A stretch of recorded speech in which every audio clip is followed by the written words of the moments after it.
제가 아는 성도님 중에 그 영국으로 유학을 갔다가 거기서 학위를 받고 그리고 이제 영국에 있는 대학교 교수가 되신 분이 있습니다. 참 대단하다는 생각을 하는 분인데요. 이제 최근에 이분이 한국을 방문하게 돼서 이제 만나서 이런저런 대화하고 교제를 나눈 적이 있습니다. 이분에게서 영국 교회 이야기를 듣다가 보니까 굉장히 흥미로운 한 가지 이야기가 들려졌습니다. 이제 이 교수님이 유학 가서 10년 넘게 영국 교회를 다니다 보니까 그 한국 교회와 영국 교회 사이에 이 기쁨과 관련한 그 온도 차이가 느껴진다. 그러니까 이런 이야기를 하는 겁니다. 그게 무슨 얘기인가 내용을 들어보니까요. 이 영국 교회가 갖고 있는 이 기쁨이 굉장히 강렬하다는 겁니다. 그래서 이 한국 교회하고 영국 교회가 너무나 이런 면에서 달라서 한국 교회 성도들이 믿는 하나님과 영국 교회 성도님들이 믿는 하나님이 같은 하나님이 맞나? 이런 생각이 들 정도라는 겁니다. 그러면서 찬송가 305장을 예를 들어서 설명하는데 우리도 잘 알고 또 좋아하는 그 찬양입니다. 나 같은 죄인 살리신 주 은혜 놀라. 이런 이제 찬양이 이제 우리가 너무나 잘 알고 부르는 찬양 아닙니까? 근데 이분이 유학 가기 전에 우리나라에서 이 찬양을 부를 때는 이 나 같은 죄인 살리신 이게 굉장히 무겁고 엄숙하고 그래서 뭐 성찬식 이런 때 이제 주로 나오는 굉장히 깔아앉은 곡인데 영국 교회에 가서 보니까 막 이 찬양을 너무나 기쁘게 부른다는 겁니다. 그러고 보니까 이게 우리말로 이거 번역할 때 이 노래 찬양 시작이 나 같은 죄인 이렇게 시작하는데요. 이게 미국이나 영국에서 부르는 원래 가사대로 하자면 이게 Amazing Grace, 놀라운 은총이요. 이렇게 시작이 된다는 겁니다. Amazing Grace, How Sweet the Sound. 놀라운 은총이요. 그 소리가 얼마나 아름다운가, 얼마나 감미로운가. 이렇게 시작을 해서 쭉 그 하나님의 은혜가 그 자격 없는 자기 심령에 얼마나 놀라운 변화를 가져다 줬는지를 막 기쁘게 부른다는 게 기쁨으로 부른다는 겁니다. 그래서 이분이 좀 생각을 해봤다는 겁니다. 이 교수님들은 하여튼 생각을 많이 합니다. 왜 한국 교회와 영국 교회가 기쁨의 온도가 이렇게 차이가 나는가? 그렇게 좀 생각을 해보니까요. 이 영국 교회 성도님들 그 바탕에 흐르는 기쁨의 정서, 이 어디서부터 이게 이 기쁨이 나왔나 보니까 이게 그 부활의 기쁨이더라는 겁니다. 매 예배를 드릴 동안에 영국 교회 성도님들이 그 무덤에서 다시 살아나신 예수 그리스도 그 주님으로 인해 본인들도 이 부활의 기쁨, 부활의 감격 이것들이 예배 가운데 진짜 기쁨으로 이게 녹아난다는 거거든요. 이게 참 중요한 게 뭐냐면요. 그래서 뭐 유학 다녀오신 분 다 알지만요. 이 유학 생활은 진짜 사망이 엄청난 골짜기예요. 그 남의 나라 언어로 공부한다는 게 얼마나 어렵겠냐고요. 문화도 다르고. 그런데 이분이 그 힘들고 외롭던 그 유학 시절에 그 영국 교회가 가진 이런 기쁨의 정서, 매 예배 때마다 희망이 선포되고 기쁨이 선포되는 이게 굉장히 도움이 됐다. 그런 이야기를 제가 들었거든요. 제가 오늘 이 설교 준비를 하다가 그 교수님과 나눈 대화가 생각이 나서 제가 그 우리가 부활절 때 부르는 찬송가 162장이 떠올려져 가지고요. 부활하신 구세주 나 항상 섬기네. 아마 다 들어보셨을 거예요. 왜? 1년에 한 번은 꼭 부르니까요. 매 부활주일마다 이렇게 우리가 이 찬양을 부르는데요. 가사가 이렇습니다. 부활하신 구세주 나 항상 섬기네. 온 세상 조롱에도 주 정령 사셨네. 그 은혜로운 손길 부드러운 음성 주 예수 나와 함께 늘 계시네. 예수 늘 살아계셔서 주 동행하여 주시며 늘 말씀하시네. 예수 내 구세주 예수 내 마음에 살아계시네. 늘 살아계시네. 가사가 너무 좋은 거예요. 이번에 제가 이 설교 준비하면서 다시 이것을 꺼내서 묵상을 하다가 보니까 근데 우리는 왜 이거를 꼭 부활절에만 부르는 것으로 그렇게 고착화시켰을까? 많은 생각을 하게 됐습니다.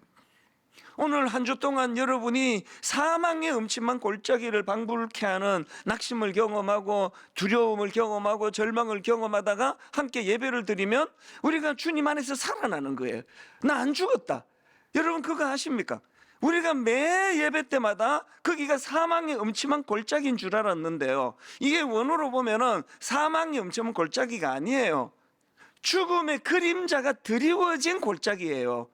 그 그림자가 드리워진 거하고 죽음의 골짜기하고 다르잖아요. 그림자가 우리를 어떻게 하느냐고요. 매 예배 때마다 부활하신 주님이 이건 뭐 완전 절망이다, 이건 뭐 회복이 어렵다, 뭐 이거 시편을 내 인생으로 치면 4절로 끝이다, 사망이 엄청난 골짜기 난 죽고 끝난다, 그런 절망의 시간을 엿새 동안 보냈다 하더라도 부활하신 주님으로 말미암아 이게 사망의 그림자였구나, 이게 사망의 실체가 아니었구나, 나 회복이 될 수 있는 거구나, 이걸 예배 때마다 우리가 확인을 하게 된다면 얼마나 기쁨이 또 감사가 넘치겠냐고요.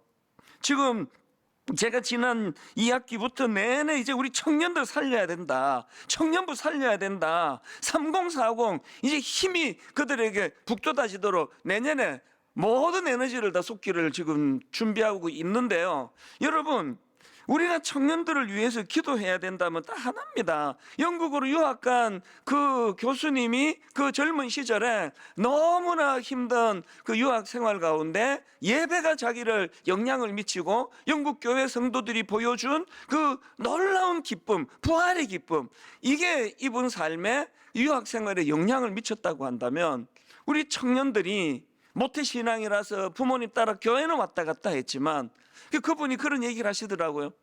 자기는 이 부활의 기쁨을 머리에서만 작동했대요.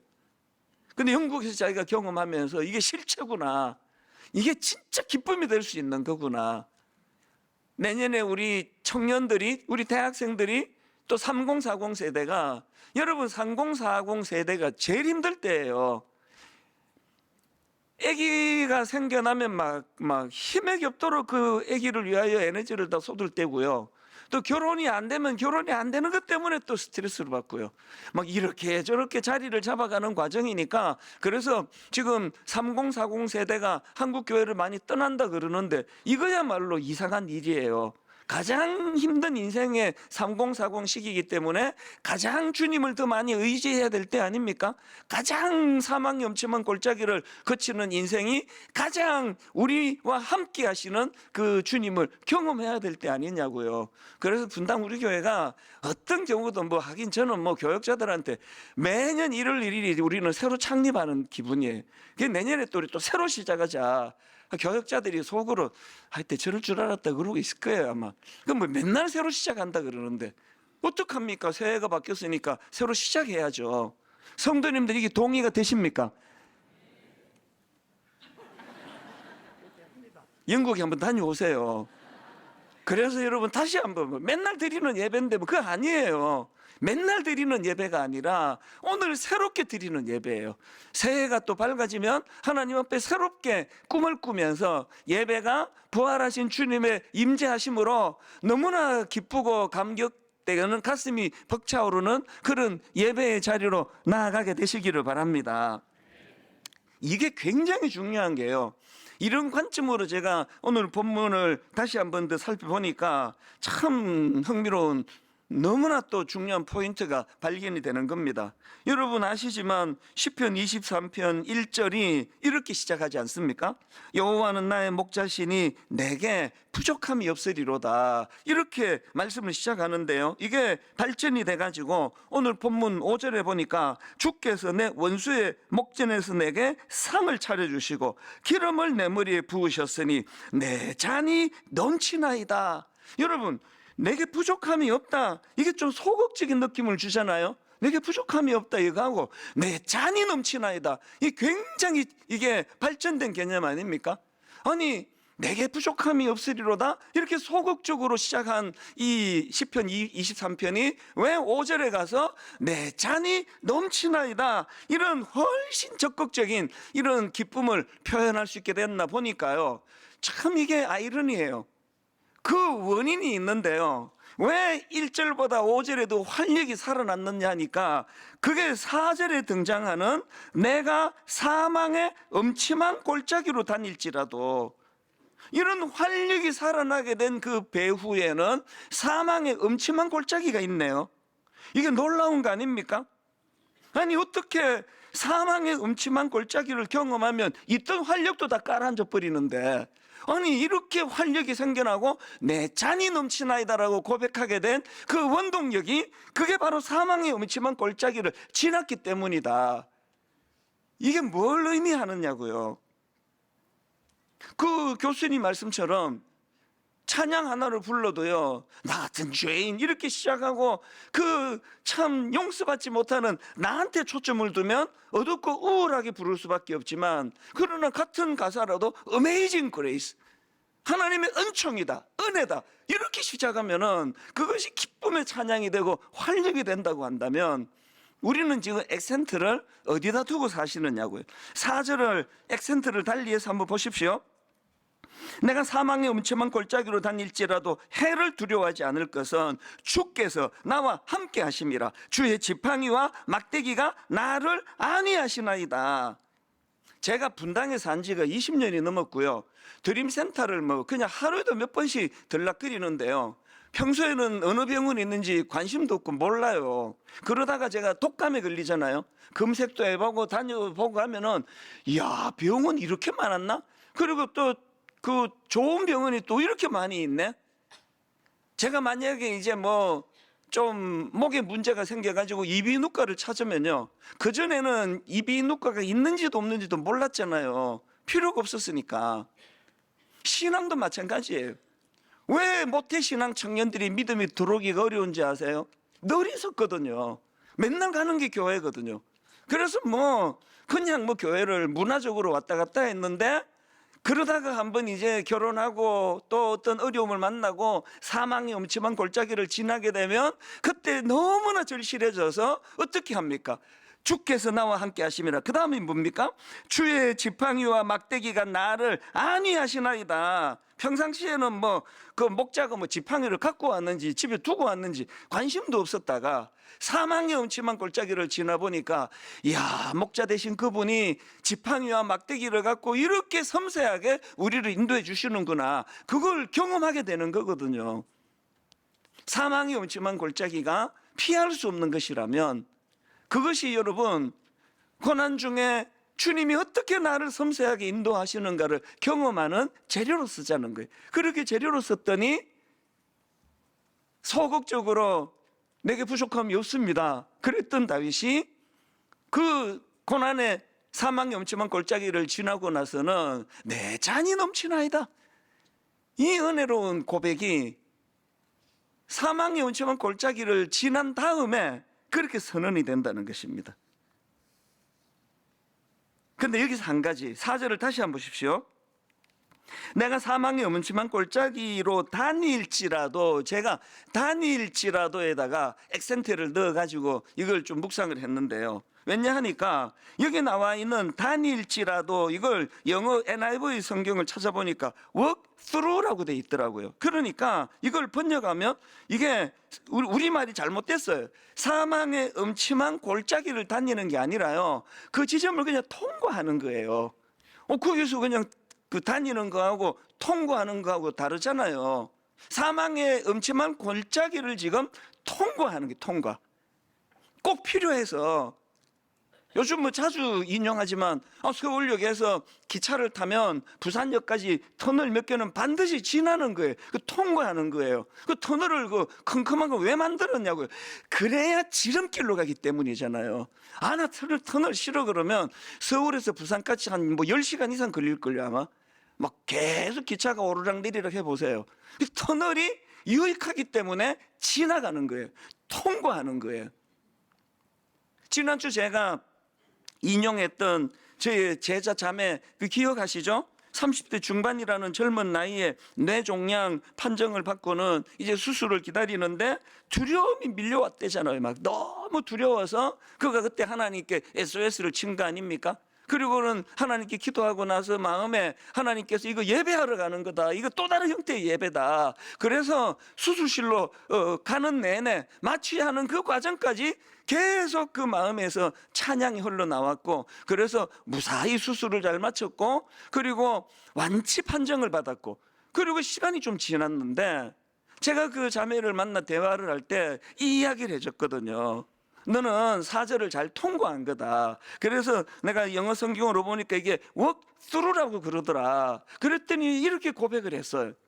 근데 사실 목사님 말씀이 맞습니다. 제가 그렇게 하나님께 은혜를 구해서 수술이 잘 됐고, 그리고 완치 판정을 받았고, 지금은 시간이 꽤 흘렀고 직장도 다니고 있지만, 그러나 목사님, 제 정서는 여전히 그 수술하던 두려움에 갇혀 있을 때가 많다는 거예요. 그래서 많이 지금 애쓰고 노력하고 있다는 거예요. 그게 인생이다. 오늘 여러분, 우리나라에 막 그 트라우마 이런 말이 막 옛날에 이게 듣지도 보지도 못한 그런 전문 용어인데요.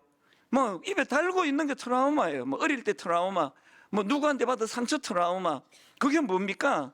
지금 4절에 사망이 음침한 골짜기에서 받은 그 상처로부터 정서는 헤어나오지를 못하는 거거든요. 이미 나 괴롭히던 그 사람은 이제는 더 이상 만날 일도 없는데 계속 나는 거기에 묶여 있으니까 또 다른 누군가가 내게 호의로 다가오기만 해도 움찔하고, 사람 만나러 가는 거 두려워하고, 속으로 다락방에 가기는 마음에 아직 나는 준비가 안 됐습니다. 그때 여러분, 웍스루라고 하는 이 4절 말씀을 기억하셔야 돼요. 이미 지난 거예요. 그리고 완치된 거예요. 직장도 다니는 거예요. 그래서 그걸 끊어내는 거거든요. 우리가 이 4절에서 사망의 음침한 골짜기를 정서적으로 쳐내고 나는 이미 그걸 통과했다라고 해야, 그래야 5절로 우리가 진입할 수 있기 때문입니다. 5절에 어떤 말씀이 나옵니까? 주께서 내 원수의 목전에서 내게 상을 차려주시고, 이게 참 독특하지 않습니까? 이 상이요, 밥상이에요. 옛날에 우리 그 주일학교 그 선생님이었든지 전사님이었든지 그 설교하시면서 그때는 이제 상을 베푸시고 이렇게 번역이 됐고, 우리 성경이 그렇게 기억이 나거든요. 그래서 그 선생님이 이걸 그 이제 시상식으로 말씀을 하셨어요. 그래서 원수의 목전에서 시상식을 베풀었대요. 근데 사춘기 때 계속 하나님 취미가 독특하다. 아니 왜 시상식을 원수 앞에서 하지? 원수 앞에서 이 시상식을 한다는 거예요. 나중에 커서 보니까 그게 아니고 이게 테이블이에요. 테이블. 내게 상을 차려, 테이블, 밥상을 깔아준 거예요. 밥상. 그 문제는 해결이 됐는데요. 또 이게 참 또 한 가지 독특한 게, 왜 원수의 목전에서 그 먹다가 소화도 안 되게 그 왜 원수의 목전에서 밥상을 차려 주시느냐고요. 여러분, 그 사람이 겪는 고난이나 난관이 두 종류 아닙니까? 하나는 환경으로부터 오는, 그래서 지금 이 시편 23편의 배경은요, 뉴질랜드의 대초원이 아니에요.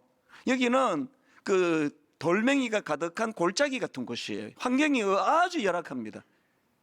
우리 인생은 뉴질랜드 대초원 같은 길을 걷는 게 아니고요, 우리는 본문에 나오는 이 돌짝밭, 말로 다 할 수 없는 이런 고난이 많은 길 아닙니까? 게다가 엎친 데 덮친 격이라고, 환경도 이렇게 나쁜데 사람으로 오는 고난이 또 얼마나 많습니까? 환경으로 오는 고난이 있고요, 가까운 사람으로부터 오는 고난인데 다윗이 두 가지를 다 겪은 거거든요.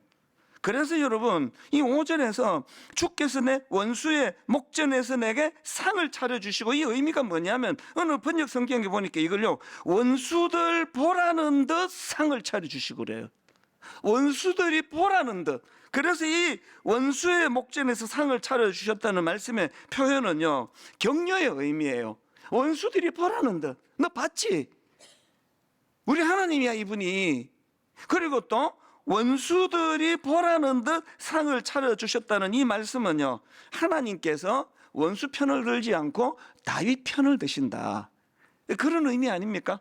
그래서 시편 118편 6절에 보니까 여호와는 내 편이시라. 여호와는 내 편이시라. 내가 두려워하지 아니하리니 사람이 내게 어찌하랴. 예수 믿는 사람의 담대함이 이 말씀 안에 나오는 줄 믿으시기를 바랍니다. 이걸 구현한 인물이 엘리야예요. 엘리야가 너무나 열심히 주의 일을 하다가 그가 번아웃이 오고 그래서 이제 뭐 우울증 같은 게 왔잖아요. 그게 열왕기상 19장 4절입니다. 엘리야가 처절하게 고백합니다. 자기 자신은 광야로 들어가 하룻길쯤 가서 한 로뎀 나무 아래에 앉아서 자기가 죽기를 원하여 이르되 여호와여 넉넉하오니 지금 내 생명을 거두시옵소서. 악한 아합 왕의 부인 이세벨이 저 엘리야 내가 죽여버리겠다고 그 한마디에 그냥 완전히 무너져 버렸어요. 사람이요 너무 정신없이 달리다 보면 누가 툭 건들면 넘어져 버려요. 저도 그런 증상이 있을까 봐 두려움이 많은 사람이에요. 그냥 막 견디면서 가는데 누가 말 한마디 툭 던지면 그게 나를 와해되게 만들 때가 있거든요. 엘리야가 그래서 지금 무너져 버렸어요. 그 우울증 같은 게 자살 충동을 느끼고. 그랬더니 하나님께서 걱정하지 마라. 그 여자 이길 수 있는 새로운 무기를 주겠다가 아니에요. 그렇게 무너져 버린 엘리야에게 하나님이 어떤 조치를 취해 주시냐 하니까 여기서 밥상을 차려 주세요. 5절부터 한번 보십시오.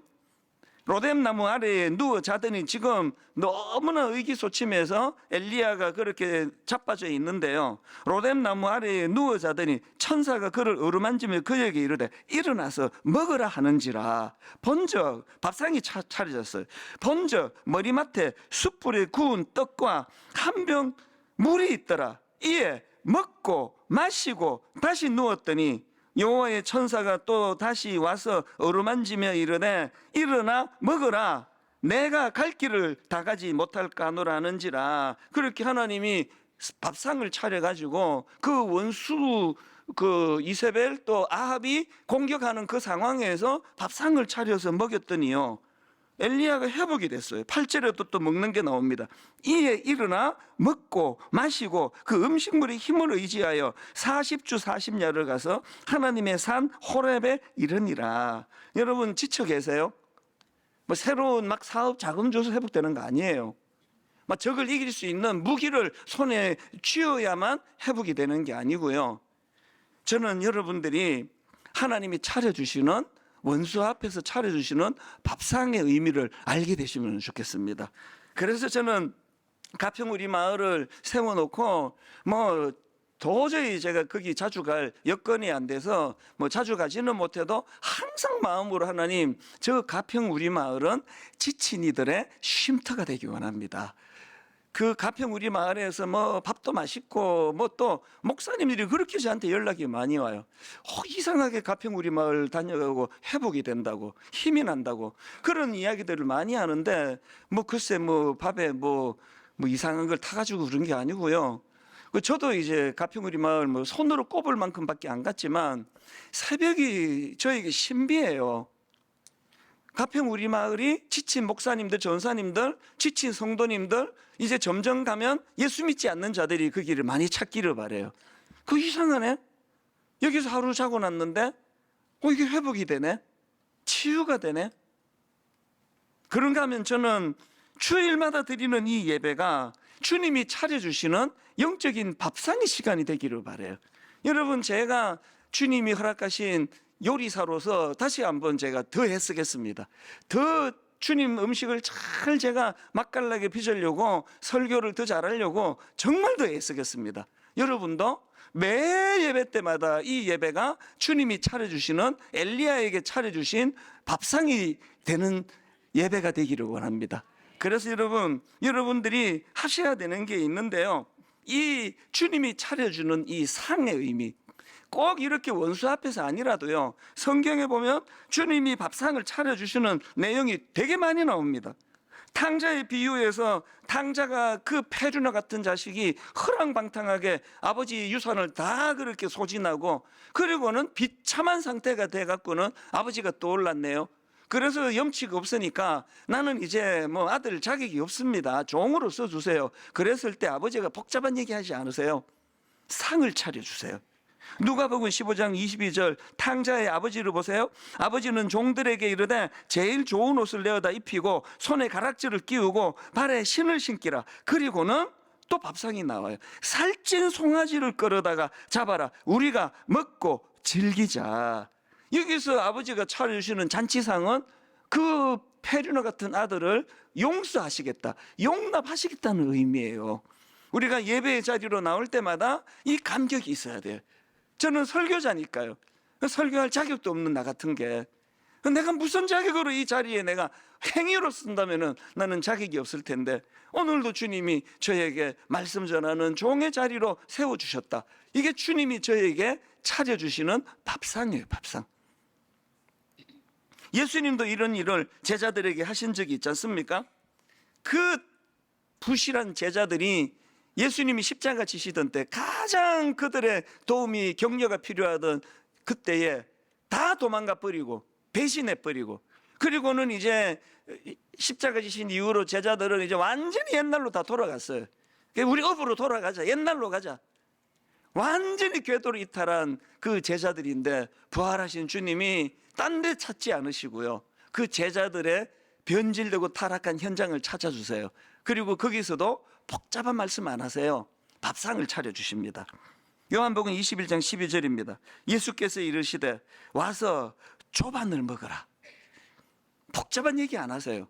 그리고 그 베드로 여러분 아시죠?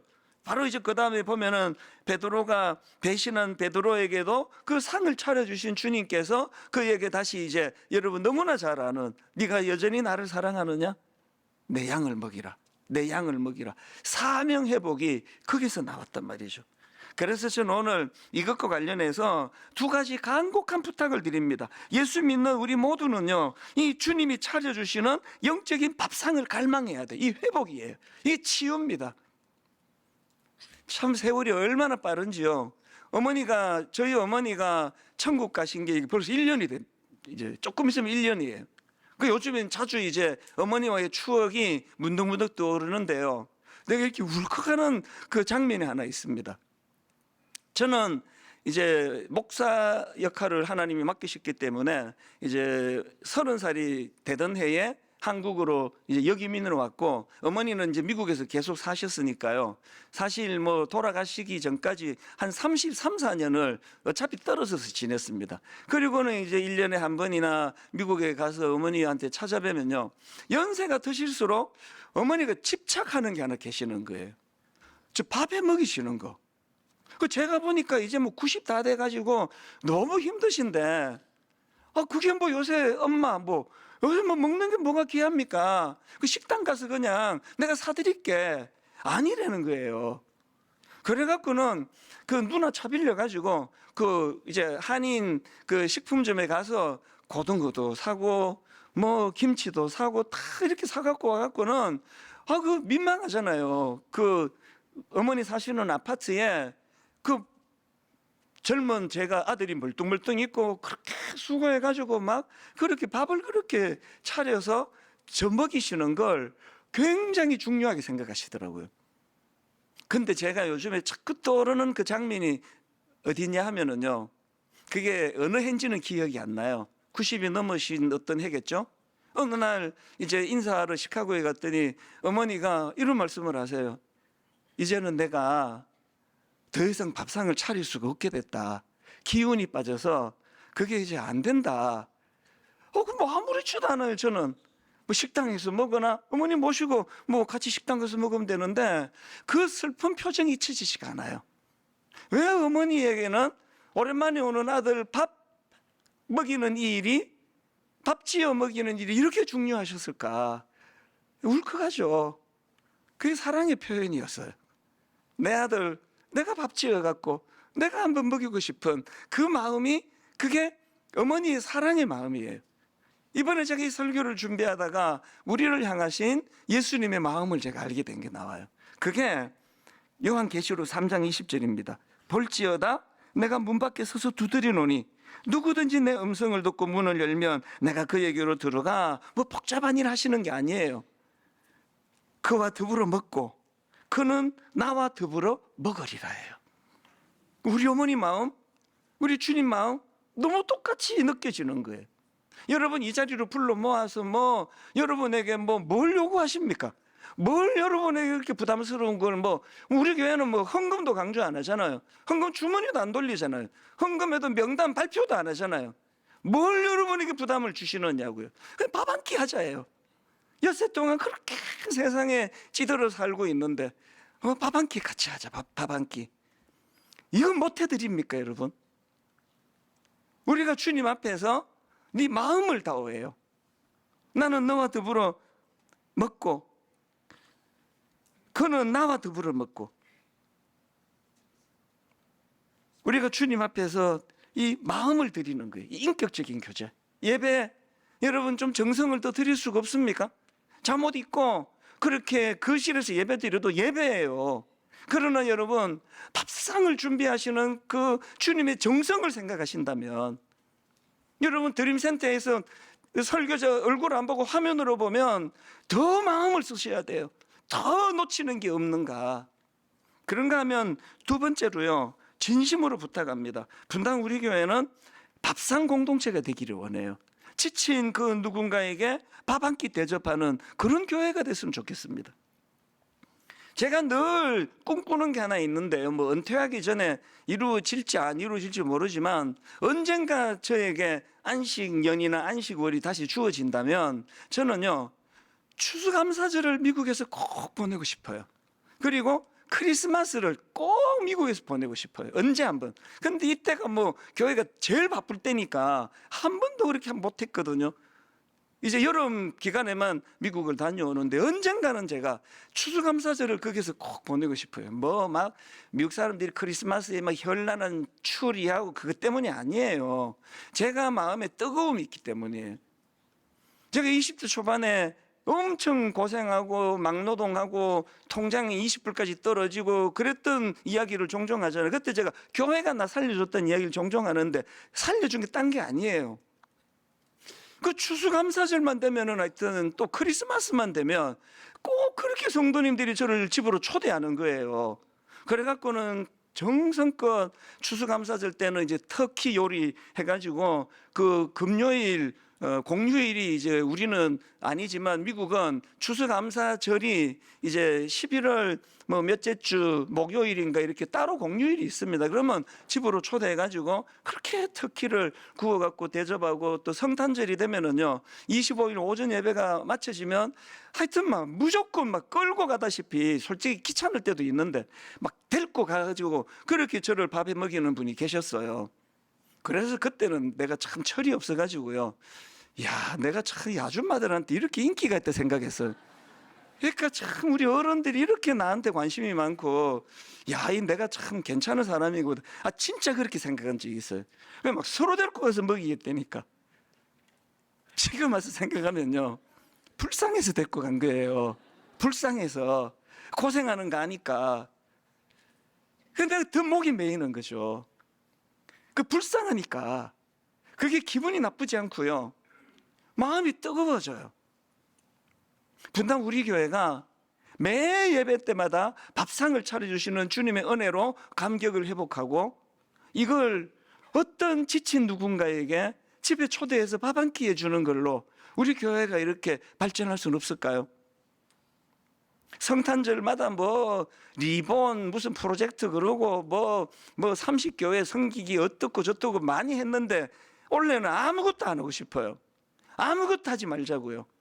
그런데 여러분, 소그룹 다락방에 유난히 올 한 해 힘든 터널을 지난 분 크리스마스 전으로 집에 초대해서 밥 한 끼 하는 이 운동은 어려울까요? 저는 초대 안 해도 돼요. 저는 이제 미국에서 다 회복이 돼가지고 제가 누구를 이제 대접해야 되는 사람이 됐어요. 이런 꿈을 꾸어요. 내년에 우리 청년부 살리자 그러는데 언제 한번 우리 전 기성세대 성도들이 우리 전 대학생과 청년들을 집으로 초대해서 밥 한 끼 해주는 이런 놀라운 날이 있을까요? 3040 그 참 어렵게 아이 키우고 깨는 울고 그렇게 잠옷실에서 투쟁하듯이 예배를 드리는 우리 젊은 세대들을 향하여 밥 한 끼 집에 초대해서 그 젊을 때 그 고생, 그거 원래 다 하는 거야. 너무 귀하다. 등 두드려주는 이런 일들이 우리 교회 안에서 끊이지 않고 일어난다면요. 갑자기 지금 원래 암 발병 소식을 듣고 낙심하고 있는 어떤 성도님, 그것 좀 밥 한 끼 대접하는 마음으로 이런 교회가 될 수가 없을까요?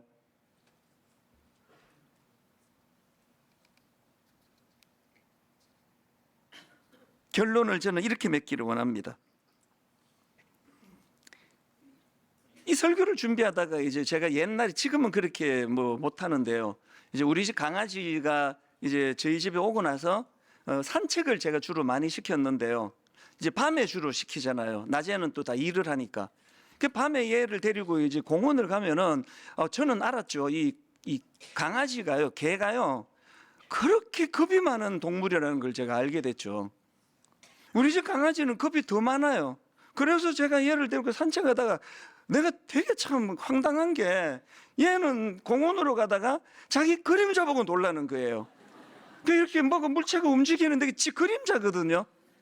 물체가 움직이는데 그림자 보고 막 놀라고, 어떨 때는 막 엎드리고 막 짖고 막 그렇게 이야기를 해요. 이야기를 하는 게 아니라 그렇게 짖어요. 이야기를 하면 뭐 그 놀라운 개고. 이 설교를 준비하다가 그 생각이 나더라고요. 왠지 아십니까? 아까 말씀드렸죠. 이 시편 23장 4절이요. 내가 사망의 음침한 골짜기로 다닐지라도가요. 이게 실제로는 사망의 그림자가 드리워진 골짜기예요. 그림자는, 그 강아지 그림자는 그 강아지를 해치지 못해요. 그런데 뭘 할 수 있습니까? 겁은 줄 수 있잖아요. 놀라게는 할 수 있잖아요. 여러분 지금 자기 그림자 보고 맨날 놀라시는 분 굉장히 많으실 것 같은데요. 여러분 그림자는 실체가 아니에요. 사망의 그림자가 드리워진 거지 그 그림자가 우리 어떻게 하지 못합니다. 그래서 아까 이거는 통과하는 거라 그랬잖아요. 빨리빨리 걸어가지고 walk through, 통과하면 되는 거거든요. 선포하십시오. 고린도전서 15장 55절 사망아 너의 승리가 어디 있느냐? 사망아 너가 쏘는 것이 어디 있느냐? 이 사망이 가진 독침은 죽음에 대한 공포라고 말씀을 드렸는데, 예수 그리스도께서 그 영국 교회에서 부활을 그렇게 기뻐하는 건 뭐예요? 그 사망의 독침을 제거했기 때문이거든요. 죽음의 그림자로 두려워하는 인생이 아니라 이제는 사망의 음침한 그림자가 드리워진 골짜기를 지날 때에도 주께서 함께 하시는데 지팡이와 막대기로 나를 톡톡거리면서 사나운 짐승을 물리치면서